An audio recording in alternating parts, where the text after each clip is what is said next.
We ready? I'm recording. Okay. So we're going to do some sourdough white bread. We're going to use our high gluten pizza flour. We have some, looks like some ripe culture. This is ripe enough. Looks like, we can use that. I got 1,000 grams of flour, 800 grams of water.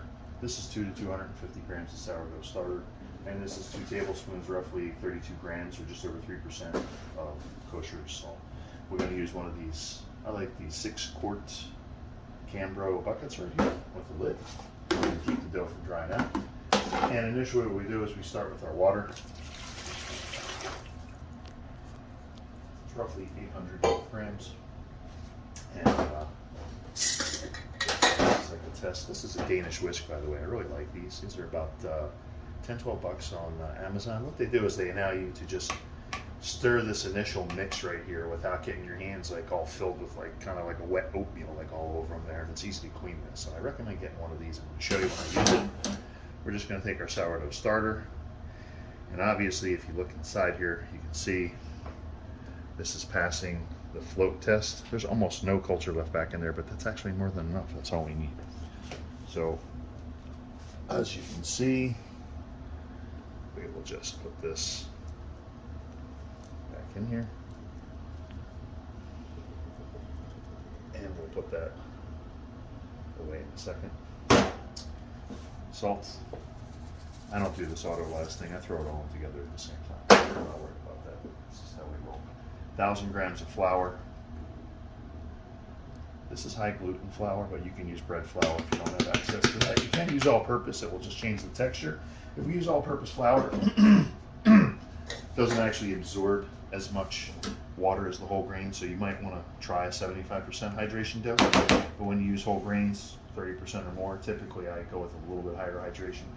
And then from here, when you put your water in the bottom first, it just makes it easier to hopefully not have things stick like in the bottom there, like in the cracks and crevices and stuff like that. And I'm just going to give this an initial mix just to try and start getting the dough hydrated.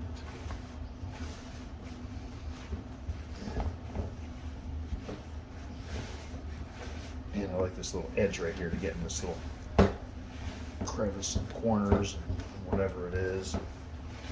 Now from here, we're just gonna basically let this kind of sit after the initial mix. Hopefully you get it so there just isn't really like any dry spots here. You got this here. Now from here, without getting my hand dirty, I can just use my little plastic bowl scraper.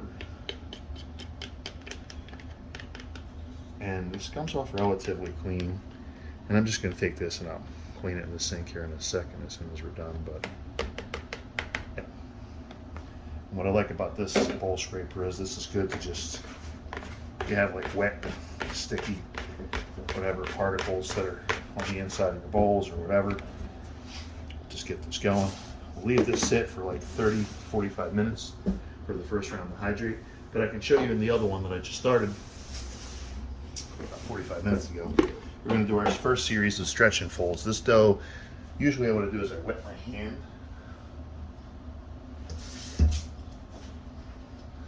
Wet doesn't stick to wet as well. And we're going to do our first series of picking up the dough from the side, stretching it and folding it over itself. See how that gluten's starting to work? Starting to loosen up, starting to stretch easier. Gluten is protein, by the way, so it's a higher protein flour. And generally you start with about maybe 4 or 5 of these just to get this going with the initial stretching folding process. This will get a little bit easier to stretch a little bit farther and nicer as it continues to sit, loosen up, and the gluten actually develop. The first one usually is the tougher one. Okay, so we'll come back to this in about 30 minutes. We're going to do a series of at least 4 stretch and folds is what I typically do, although you can do less if you want to. And then usually I finish up with the last 1 or 2. We'll do a slap and fold technique to show you what that intermediate technique looks like. And we'll be back. Okay. Okay, we got the 2 doughs here. We started this one about an hour before. Like this. You can tell the difference. This dough that we just did the initial mix on here just 30 minutes ago, it looks very wet and very almost just like some kind of thick, what they would call a shaggy dough. Compared to this one, we did one series of stretch and folds, and already the gluten is relaxing, it's stretching, it's absorbing, the flour is absorbing the water, and it's becoming more like a dough coming together. So it's interesting to notice, even in a period of about an hour, the difference.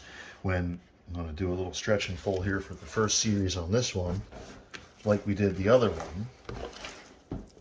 And we're going to just start to stretch and work that gluten right here. And it is going to continue to just absorb, break down these flours, relax this gluten, which will enable us to do a little bit more stretch and folds here. And that's just good for the first series. Stretch and folds here compared to this one we've already done one. Look at the difference in the elasticity in the dough. Just in allowing it to sit and hydrate after one stretch, it's coming together. Instead of sticking to me, it's a little bit more tactile, but not actually sticking to me. I'm able to handle the dough, stretch it, and work with it a little bit more. This is really what that autolyze phase is all about there. They actually do an initial, before you put the salt in, just hydrate the dough so that it makes it easier for even your first series of stretch and folds. Not that I don't feel like this is a big deal, but I throw the salt in there anyway. Never had a problem. People have never complained. It's like they don't even know. But you can tell the difference here. This is much more of a smooth, coherent dough as compared to this. A little looser, a little bit stickier in the hands. But we're going to continue to do a series of probably 2 or 3 stretches and folds each. And the last 1 or 2, we're going to show you what it looks like to do a slap and fold technique, a little bit more of an intermediate technique. But nonetheless, some people do this slap and fold technique right from the beginning when the dough is like really loose, and they have to work it for a long period of time. And honestly, you don't need to. It's honestly easier to just do the regular stretch and fold technique for the first maybe at least 1 if not 2 series of stretch and folds, till it becomes a little bit more absorbed, till it becomes more like a dough right here where it sticks together, and then it's actually easier to work with when we take it out and we do the series of the slap and folds. We're going to show you that next. Okay, we'll be back. We're live. Okay, so now we're just over 2 hours in. The dough on the left, we started an hour before the one on the right. And as you can kind of see, they're starting to look similar. Notice how this one still looks a little goopier on the right there than the left one. It's starting to come together more like a smoother, coherent dough. And after about the initial 2 stretch and folds, if you want to start doing the slap and fold technique, which we'll show you what that looks like right now, we'll start doing that. And we're going to show you the difference when a dough sits a little bit longer, the gluten's relaxed, developing a little bit, better hydrated, how it's going to perform a little bit differently than a dough. Of course, you clean your work surface here, you know. And we can just take this dough out.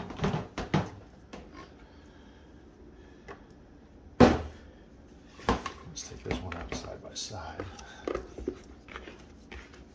It's a little stickier, a little bit maybe harder to work with, but nonetheless, it can still be done. Just a little bit trickier. Now, why do we do the slap and fold technique? Well, this is another technique. It uses the own momentum of the dough to kind of stretch itself, and kind of just take it, and we're going to just start doing like a little bit of a fold and then a slap. So it stretches it, and it's a fold. Now look what this is doing. This is creating surface tension on the skin here. It's more like a dough rather than this goopy sort of a mixture right here. So we'll take it again, and again we just stretch it, and like a fold, but it's a slap technique. So we're letting it pull on itself, and I can continue to do this part right here until I get like a nice sort of smooth, coherent dough ball. And then I'll just put this back. And that was easy. Look at how they finish. Nice. Now when I use this one, it's sticking to the table a little bit more. It still can be done, but it's just easier to do a series of like the first 2 stretch and folds before we start doing this slap and fold technique here. But nonetheless, it also works. Nice. Put that back. Give it a little bit of a rest. rest again, clean our work surface here so nothing gets all dried and hard, and we'll be back. Okay, we're about 3 hours in, just over, and I want you to see the difference in the level of rise in the doughs that we did this one an hour previous. This one's about 3 hours in, just over, and the other one on the right is just over 2. So you can also tell from the bubbles and the level of fermentation action that it is proofing a little bit more than the one on the right. And if we look at the doughs themselves inside, we can see a little bit more of a bubblier dough on the left here with some bigger air pockets there, you know, and it's getting ready. Notice as this sourdough sits, it will get the acid formation that's forming actually makes the dough a little bit softer and goopier to work with over time. So when you work with higher hydration doughs, which is what I would consider 75% or higher hydration, they are more challenging to work with. This is another reason why we do the stretch and the folds technique, because this folding on the dough on itself, like when they fold steel swords, it makes it stronger. So this is what this is doing here. Like take a piece of paper and fold it in half and fold it in half and fold it in half, and you can only go so far with it before it just gets too difficult to fold again. So this is what we're kind of doing by building strength in the dough, but we're also stretching and working the gluten so that when we bake it, it will aid in the rise, you know, in the dough, being able to increase its elasticity and its, you know, ability to puff there or whatever. So, you know, we're doing a couple things here with the stretch and the folds there. So with this one right here, we're, you know, let's just, what the hell is that? Is that like a loose hair or something? I don't know. Maybe it's just the lighting. I don't know. We'll do one more series of stretch and folds with this, so we'll have 4. And in about an hour, we're going to take that and we're going to do the final shaping, and then we're going to put it in some batons. We're going to retard it in the fridge, leave it in there at least 8 to 24 hours. We're going to take it out later sometime, like either tomorrow morning or tomorrow night, and we're going to bake these loaves. I think we'll wait until tomorrow night, though. As a matter of fact, since we're going to wait a full 24 hours to let this proof, retardation only slows down the proofing process. And this looks good enough that I could do a final shaping right now with this. And this one will do one more series of stretch and folds, and we're going to put that one away too in about another hour later. But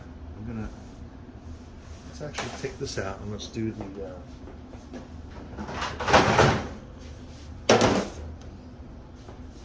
final shaping.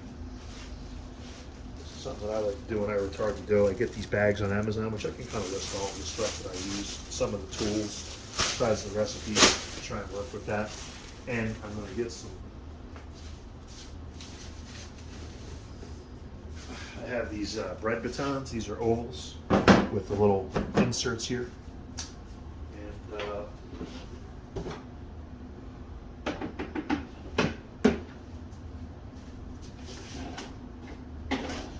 that's great. Inside when I'm ready.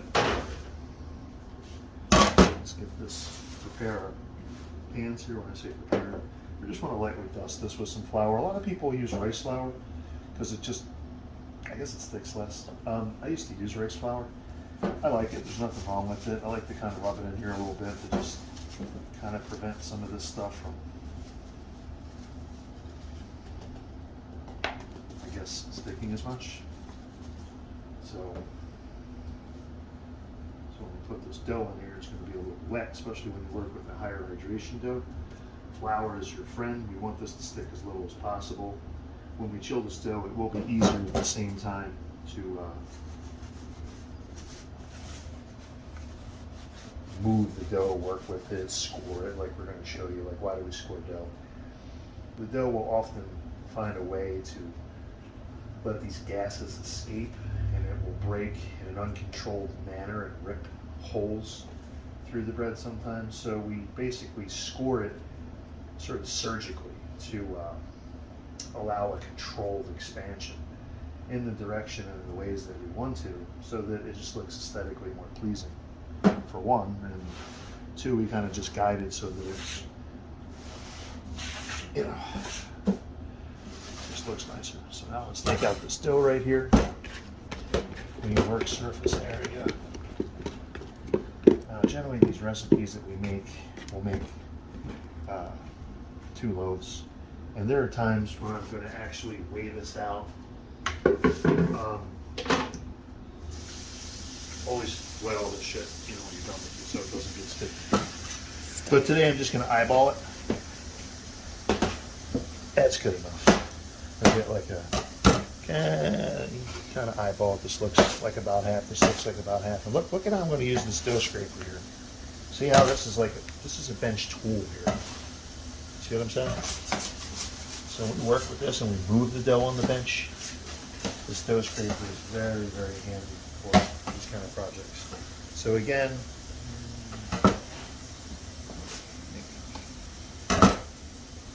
do our little stretch and folds here. A little, they call like a pre-shaping. Some people, what they'll do is they'll do another technique. They'll spread this out. They'll do like maybe a series of some folds on itself, and then they'll roll it. But honestly, this is kind of like a pre-shape. Just give that a minute. We'll let that sit there. So hands, and we're going to do like one more shaping. We're going to put this in the fridge, dust it up there a little bit to keep it from sticking as best we can. And then on baking day, we're going to take this out. And this is a pretty flexible system with this proofing. You know, generally it's a good idea to let this dough almost double or at least 50% rise. We probably got about a 25% rise, but you can kind of compensate this or work for it in your schedule by using more proof time at the end. In other words, say like if I only have 3 hours before I'm going to go to bed and it'll bulk proof for 3 hours but it wasn't quite done, I can take out the doughs a couple hours before I'm going to bake them and they'll continue to proof as they sit in. And vice versa. If you want to, you just work with the dough, like say maybe I'll let it proof for 4.5 hours and then I'll retard it, so then literally all I have to do is take out the dough and I turn the oven on about an hour and a half before I'm going to bake, and it's still cold enough and easy enough to work with and slash and throw it right in the oven, and it's just going to be so much simpler like that. But this dough, we let it sit out just over 3 hours, maybe like 3 hours and 15, 20 minutes already, and we're going to put this away. And so when we take it out, we'll see how it does. You know, we don't want to overproof it. Now, sometimes we can get a dough and it doesn't rise well, and there's a question like, well, did I overproof it or did I underproof it? I don't know. Well, for one thing, if it tastes really good and it's got flavor development and it's not risen, it's probably overproofed. So that would make sense. But it's really rare that you're going to have an underproofed dough. More likely it's going to be overproofed. Now there is something they call the poke test tomorrow, like when we're going to bake. When you poke into a dough and it bounces right back, it's not proofed yet. It's not proofed enough. Now when you poke into the dough and it comes back about 50%, that's saying that it's actually like just right with the level of fermentation and the bounce back there is what I guess we call it there. But when you poke a dough and it leaves the permanent indentation of your whole finger and it doesn't bounce back, that's a test where the dough is actually a little bit overproofed.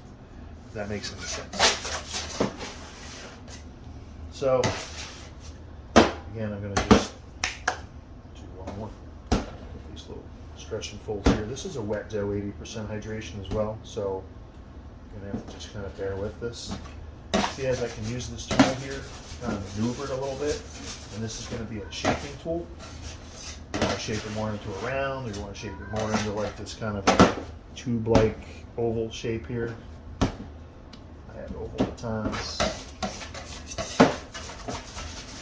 so shape more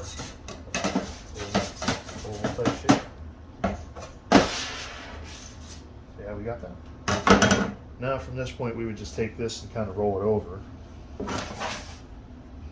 place it inside, so the nice smooth skin is going to be on the top more, and one of these is a little bit bigger than the other, but it doesn't really matter, we're just going to eat this. It's not like whatever.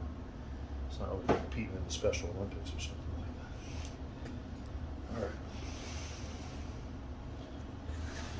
Alright. I'm going to flour up the sides on this so that hopefully when this in the refrigerator, it's not going to just stick as much. And tomorrow there might be some excess flour on here, obviously, so what we'll do is we'll just kind of take a little tool and we'll try and dust some of this off so that it doesn't go everywhere. So let me get this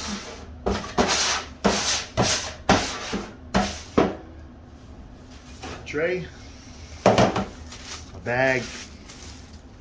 You do this, just keep it from like drying out. And I can leave this like this, and this might stick to the paper a little bit. So one thing that I do, Jonah, get down. one thing I might do is I might get creative and just use some of these lids right here so that I can just You're so nosy. want to just create a little spacing system here so that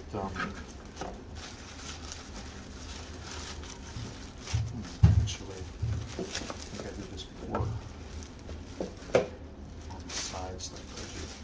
Yeah, this doesn't, I mean, look perfect, but what we're doing is we're kind of just keeping. I remember I put this in the middle. Yeah, we just want to kind of keep the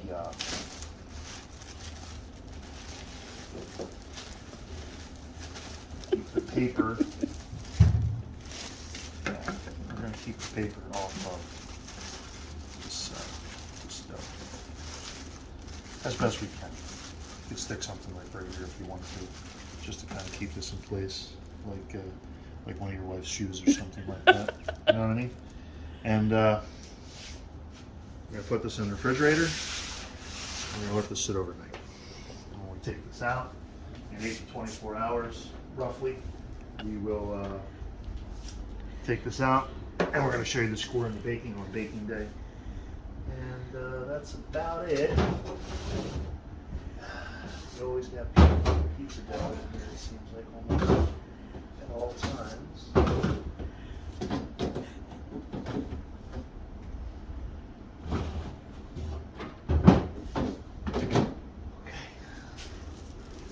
In here.